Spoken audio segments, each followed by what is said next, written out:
राज्य का परिपालन राजा देवदत्त करते थे।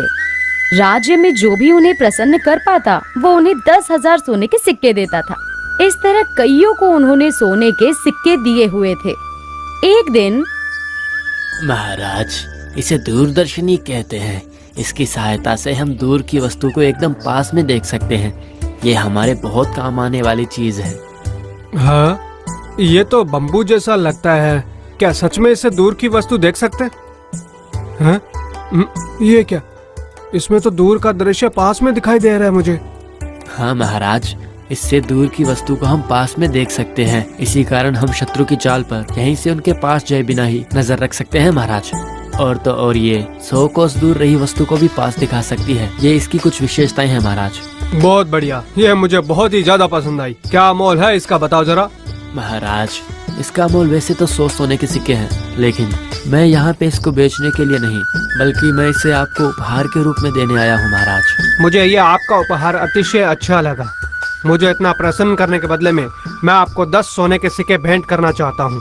पर आपको मेरी एक सहायता करनी होगी। मैं राज्य के सीमाओं पर पहरेदारी करने वालों को ये सब देना चाहता हूँ, जिसके लिए हमें ऐसी और 500 चाहिए होंगी। उसे बनाने में जितना भी खर्च होगा हम आपको दे देंगे। अवश्य महाराज, मेरी लाई हुई वस्तु अगर राज्य के इतने काम आएगी तो मैं आपको आधे दाम में ही दे दूंगा महाराज। अब जब भी विदेश भी जाऊंगा तो आपके लिए अवश्य और भी दूरदर्शनी ले आऊंगा। आपसे जितनी जल्दी हो सके उतनी जल्दी लाइएगा। अब आप जा सकते हैं।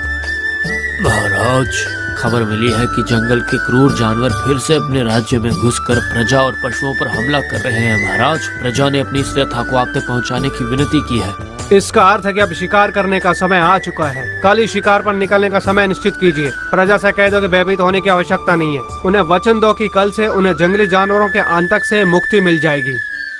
महाराज अगले दिन शिकार पर जाने के लिए निकल पड़े कि द्वार पर शिव खड़ा हुआ था। ये हमेशा द्वार पर इस तरह से खड़ा रहता है। कान पूछने पर कुछ बताता भी नहीं है। खैर, अभी शिकार पर जाने का समय आ चुका है। चलते हैं। लगता है महाराज शिकार पर जा रहे हैं। उनके पीछे जाना होगा। मेरे होते हुए महाराज को कोई हानि नहीं पहुंचने दूंगा। वो महाराज का अनुसरण करते हुए चला गया। वे सभी जंगल में प्रवेश करते हैं। उनके सामने बाघ आ जाता है। महाराज उसे निशाना बनाने के लिए तीर उठा ही रहे थे कि नियंत्रण खोकर नीचे गिर गए। बाघ राजा के पास आ ही रहा था कि शिव ने ये देखा और उसके हाथ में रहे डंडे से वार कर उस बाघ को रोका और महाराज के पास से बाण लेकर उन बाघ का संहार कर दिया। बहुत बढ़िया युवक, आज बाघ का शिकार बनने से तुमने मुझे बचा लिया। बहुत बहुत धन्यवाद। इस राज्य को सर्वोपरि रख पालन करने वाले राजा की सुरक्षा का दायित्व मुझ पर है महाराज। तुम्हारी विनम्रता, आज्ञाकारिता ने मुझे बहुत ही ज्यादा मोहित कर दिया है। इसने मेरी इतनी सहायता की है, फिर भी इसे उपहार देने का मेरा मन क्यों नहीं किया है। ठीक है, मैं चलता हूँ। फिर एक बार जब शत्रु राज्य ने आक्रमण किया, उस युद्ध में भी शिव ने वीरता पूर्वक युद्ध कर राजा और राज्य को बचाने में महत्वपूर्ण भूमिका निभाई। इस शिव ने मेरी कई बार सहायता की है, पर किसी भी प्रकार के पुरस्कार के आस के बिना वो हर दिन द्वार पर आकर खड़ा हो जाता है, न जाने क्यों। मुझे भी उसकी सहायता करने का मन में विचार क्यों नहीं आता है। मुझे प्रसन्न कर कईयों ने मुझसे बहुत ही ज्यादा उपहार भी लिए हैं, और मुझे क्यों कुछ भी देने का उसको मन नहीं करता। महाराज, लगता है कि शिव पर लक्ष्मी जी की कृपा नहीं है, इसीलिए धन उसके पास नहीं जा रहा है इस बार। क्या लक्ष्मी कटाक्ष? मतलब आप कहना चाहते हो कि शिव पर माँ लक्ष्मी प्रसन्न नहीं है, और ये आपकी बात में मानूं? ठीक है महाराज, आप एक बार प्रयास करके देख लीजिए कि उसके भाग्य में धन प्राप्ति है भी या नहीं है। ठीक है फिर मंत्री जी, मैं भी जानना चाहता हूँ कि आखिर आपकी बात में कितनी सच्चाई है। चलो एक काम करते हैं, एक कद्दू मंगवाइए। उस कद्दू में आप हीरे, मोती, सोना और मोहरे भरवा दीजिए, लेकिन याद रहे कि वो दिखने में एकदम साधारण सा कद्दू लगना चाहिए।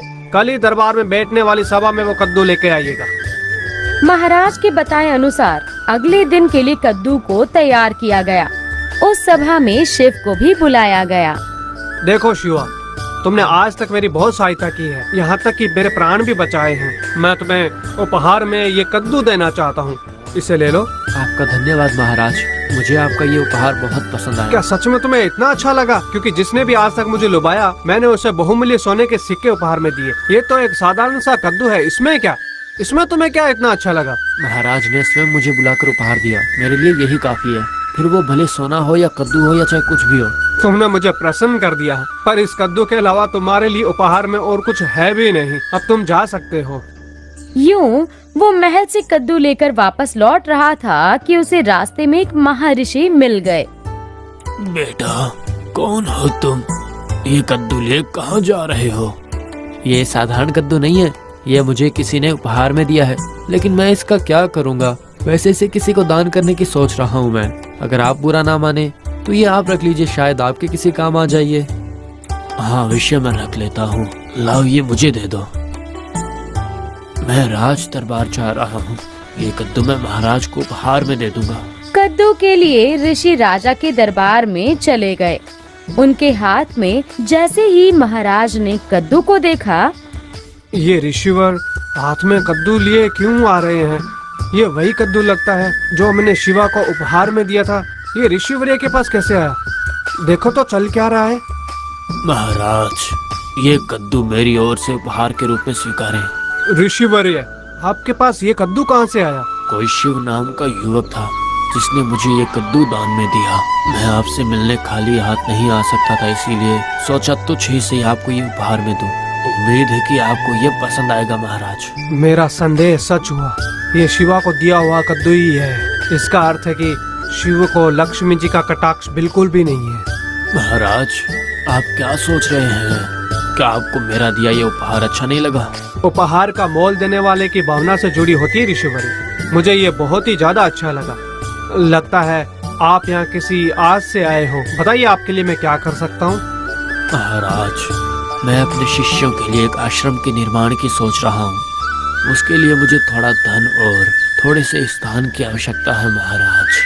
अवश्य ऋषिवर्य, इस आश्रम का निर्माण अवश्य हो, इसका मैं दायित्व लेता हूँ। आप चिंता ना करें। और हाँ, अगर जरूरत पड़े तो थोड़ा धन भी यहाँ से लेकर जाइए। आश्रम शीघ्र ही बनने की तैयारी हो जाएगी। आपका धन्यवाद महाराज। अब मुझे आप आज्ञा दें। फिर ऋषि जी वहाँ से चले गए। दूसरी ओर शिव जिस धर्मशाला में रहता था वहाँ पहुँच गया। क्या हुआ शिव? क्या आज भी तुम्हें राज दरबार में कोई काम नहीं मिला क्या? नहीं अम्मा, पर आज महाराज ने मुझे बुलाकर एक कद्दू उपहार के रूप में दिया था। कद्दू उपहार में दिया? हमारे धर्मशाला के बाहर तो कद्दू भर भर के उगते हैं। उन्होंने उपहार में कद्दू क्यों दिया होगा? तुमने उनके प्राण बचाए हैं, उसके बदले उन्होंने तुम्हारा ऐसे सत्कार किया है। हमें ऐसा नहीं सोचना चाहिए। महाराज के दिए उपहार का ऐसे अपमान करना सही नहीं है। तुम हर रोज यूं ही राज दरबार में नौकरी पाने की प्रतीक्षा करते रहो और महाराज हैं कि तुम्हारी कोई कदर नहीं करते। न जाने तुम्हें नौकरी कब मिलेगी और कब तुम धर्मशाला का किराया भरोगे। हाँ, ये तो हर रोज की कहानी हो गई है। चलो अब चलकर भोजन करके आराम करो। चलो। अम्मा, आप देखना वो दिन जरूर आएगा जब महाराज मेरी प्रतिभा के अनुसार मुझे पदवी देंगे, ठीक है? फिर अगले दिन हमेशा की तरह शिव राजमहल के बाहर जाकर खड़ा हो गया और महाराज उसको पार करके आगे चले गए। कितने हीरे मोती सोने चांदी के मोहरे उस कद्दू में भर के दिए थे। अगर शिव उसको घर ले जाता, उसे काटता तो उसे सब कुछ मिलता, लेकिन उसने तो किसी राह चलते ऋषिवर को वो पूरा का पूरा कद्दू दान में दे दिया था।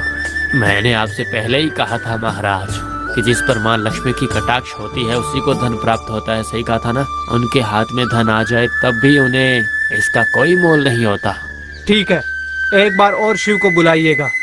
फिर से शिव को दरबार बुलाकर कद्दू में बहुमूल्य वस्तुएं रखकर दिया गया। वापस लौटते समय शिव की राज रसोइये से भेंट हुई। अरे वाह, ये कद्दू कितना ताजा लग रहा है। महाराज को मेरे हाथ की बनी कद्दू की खीर पसंद है। इस कद्दू को लेकर मैं महाराज को खीर बना कर दूंगा तो वो खुश हो जाएंगे। अरे रखे, ओ देखो वो कद्दू मुझे दे दोगे? हाँ जरूर, ये लीजिए। आज महाराज के लिए बढ़िया सी उनके मनपसंद खीर बनाकर उनको मैं खिलाऊंगा और उनसे प्रशंसा पाऊंगा। इतने में सामने से आ रहे मंत्री ने रसोइये के हाथ में शिव को दिया हुआ कद्दू देख लिया। फिर गणपत, यहाँ आओ। मुझे ऐसा लग रहा है कि ये कद्दू तुमने शिव से लिया है। जी हाँ, मैंने ये कद्दू शिव से ही लिया है। आपको कैसे पता चला? वो मैं तुम्हें बाद में बताऊंगा, पहले ये मुझे दो। ये कद्दू बहुत ही अच्छा है। मैं महाराज के लिए खीर बनाने के लिए ले जा रहा था। महाराज ने ही शिव को ये उपहार में दिया था और तुमने ये उससे ले लिया है। अगर महाराज को पता चला तो अंजाम सही नहीं होगा, देख लेना। मैं तुम्हें महाराज से दंड ना मिले इसीलिए कद्दू वापस मांग रहा हूँ। बाप रे, गलती हो गई, महाराज को मत बताइएगा। ये लीजिए, ले लीजिए।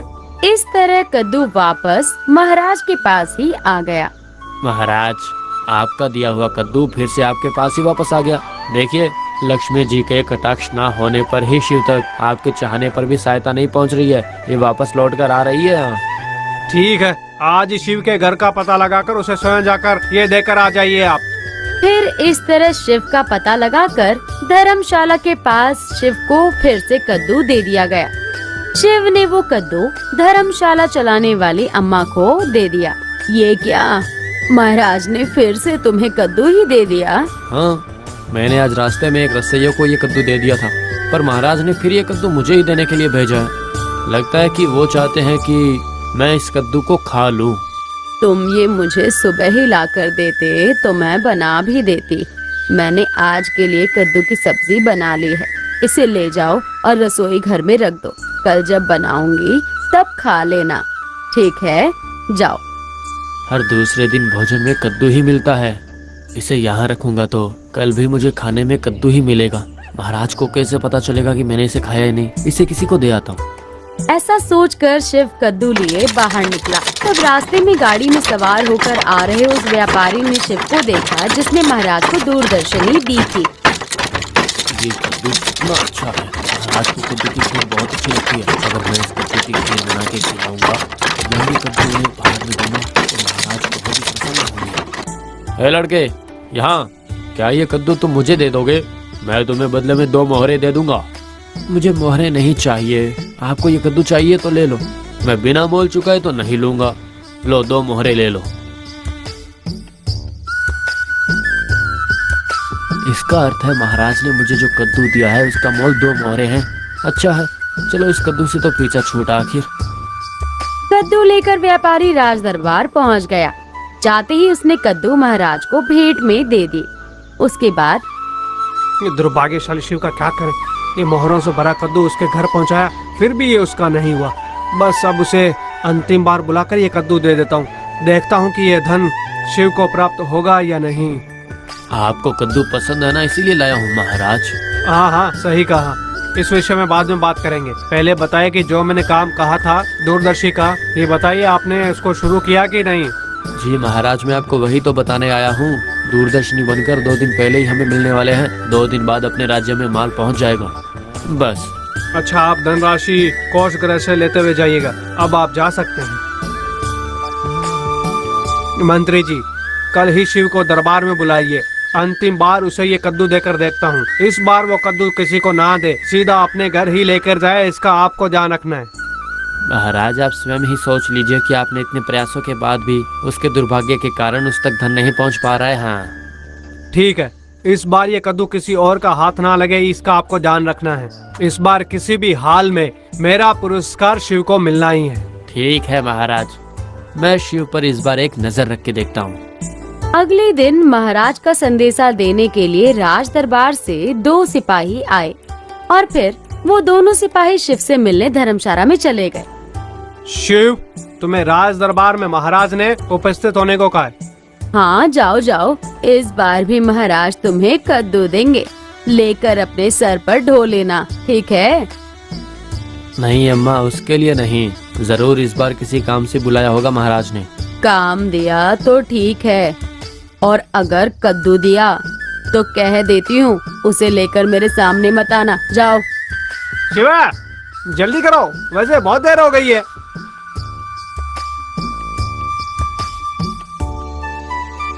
देखो शिव, तुम ये कद्दू ले लो और समझने का प्रयास करो कि तुम्हें ये मैं क्यों दे रहा हूँ। किसी और को मत देना तुम, ठीक है? जी अवश्य महाराज, मैं इसे घर ही लेकर जाऊंगा, ठीक है? इसके पहले हर बार किसी न किसी कारण मुझे किसी को देना ही पड़ा है। इस बार ऐसा बिल्कुल मत करना तुम। इसे अपने घर ही ले जाना और सब्जी बनाकर खा लेना। अगर मैं कद्दू घर पे ले गया तो अम्मा इसी कद्दू से मारकर मेरा सर फोड़ देगी। हाँ, पर महाराज कह रहे हैं कि किसी भी हाल में मुझे इसकी सब्जी बनाकर खानी है। अब क्या करूं? अरे क्या हुआ, क्या सोच रहे हो शिव? तुम्हें इस कद्दू की सब्जी बनाकर खाना है, ये भूलना मत। अवश्य महाराज। अगर मैं ऐसे नाटक करूं कि गलती से ये मेरे हाथ से छूट गया है तो ये यहीं फूट जाएगा और महाराज कुछ नहीं कहेंगे और अम्मा भी मुझे कुछ नहीं बोलेगी। ऐसा सोचकर शिव ने जानबूझकर कद्दू हाथ से छोड़ दिया। कद्दू जैसे ही फूटा उसके अंदर से हीरे, मोती, सोना, चांदी बाहर निकले, जिसे देख शिव आश्चर्यचकित हो गया। तो महाराज पिछले इतने दिनों से मुझे इतनी सारी संपदा देने की सोच रहे थे। अरे शिव शिव शिव, ये क्या किया तुमने? इतना छोटा सा कद्दू भी तुम उठा नहीं पाए, क्या कर रहे हो? कम से कम अब तो पता चला ना कि तुम्हें कितना बहुमूल्य उपहार देना चाहता था। महाराज मेरे हाथ से गलती से छूट गया है, मुझे क्षमा करिए। लेकिन महाराज मैं हर रोज यहाँ पे आपसे उपहार की आस में नहीं आता हूँ, बल्कि राजमहल में कोई योग्य नौकरी के लिए आता हूँ और मैं इसके काबिल हूँ, मैं ये साबित भी कर सकता हूँ महाराज। अवश्य शिव, तुम्हें राजमहल में काम अवश्य मिलेगा। ये संपदा भी तुम्हारी ही है। तुम जैसा योद्धा, धैर्यवान व्यक्ति मैंने आज तक नहीं देखा। बाघ के हमले से बचाने वाले तुम्हें मैं अपने अंगरक्षक के पदवी पर रखता हूँ। आपका धन्यवाद महाराज, मैं इसी दिन का कब से इंतजार कर रहा था। इस तरह शिव मिली संपदा